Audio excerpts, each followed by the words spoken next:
welcome back. It's nice to see you again. In today's tutorial, we're going to show you how to take your iPhone photos from this to this.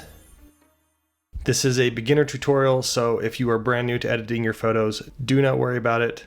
This tutorial will work great for you. Let's jump right into it. Now, let's take a look here at my photo that we're going to be starting with. There's one simple trick that will take your photos to the next level, but we can really increase the effect that we can have with this one button if we do a little prep work first. Now, the first thing you're going to want to make sure you do, especially if your subject is your kids or your pet, is when you're in the photo app, you want to make sure you switch to portrait mode.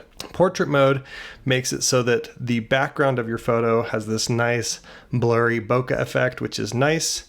It makes it so that it's easy for the viewer to focus on the subject. So to show you how this photo looks with and without the portrait effect, we can just toggle this on and off here.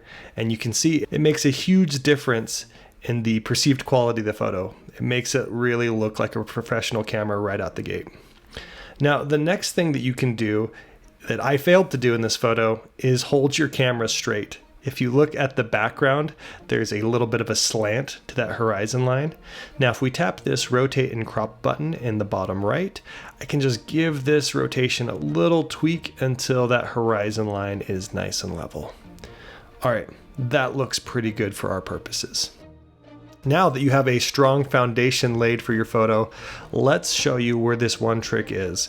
So if we tap on the adjustments tab at the bottom here, most people will just click auto, and auto goes a long way. But with this one secret button, we can do a lot better than what auto does. Okay, let's show you the secret button. Scroll all the way over here to warmth. iPhones do a great job of capturing really realistic, natural looking light. And unfortunately, the color balance is often a little bit cool, especially if you're shooting at sunrise or sunset. And it's accurate. The colors, the whites look white and the blacks look black. But for me, artistically, it's just a little sterile. And so if we just grab this, and in this case it's a sunset photo, so it was a really warm light, we can crank this all the way up and look at the effect that this already has on the photo. The oranges, the yellows, the reds, they just look so much richer and stronger. You could stop here, but you don't have to. Right next to it is a button for tint.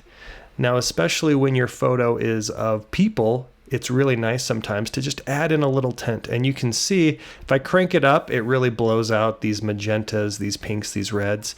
If I just drag this a little bit, you can see the richness it brings back to the cheeks and the lips and the noses. It just adds a little bit to skin.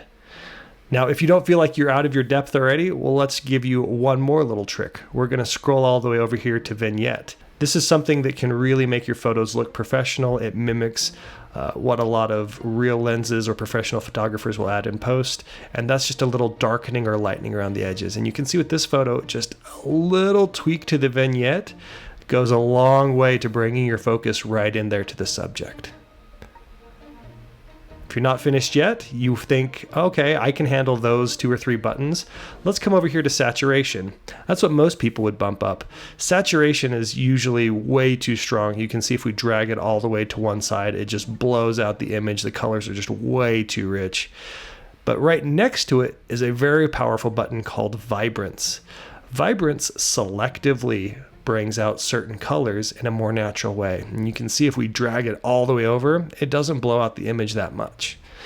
That said, I still treat Vibrance like salt and just add a little bit to taste, and you can see how much it brings out some of these colors, especially the reds and the oranges. It makes the overall image just have a little bit more emphasis in the colors. Now, that said, let's turn back on saturation, and we're going to add a little pepper to go with our salt. Saturation is sort of the broad, brings out everything. Vibrance is the adds a little bit in a more natural way. If you are still not intimidated and you think I can handle one more button, the Brilliance slider is going to be your friend. Brilliance is something that you can dial way up or way down, and it has a lightening or darkening effect as well as affecting the vibrancy, the saturation of certain colors.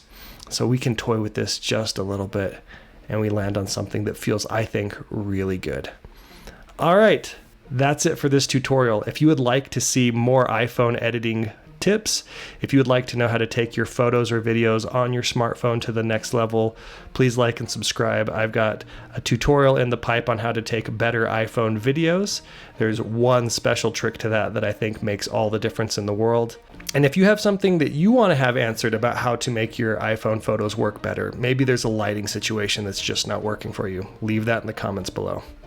All right, thank you for your support. I appreciate it, and we'll catch you on the next one.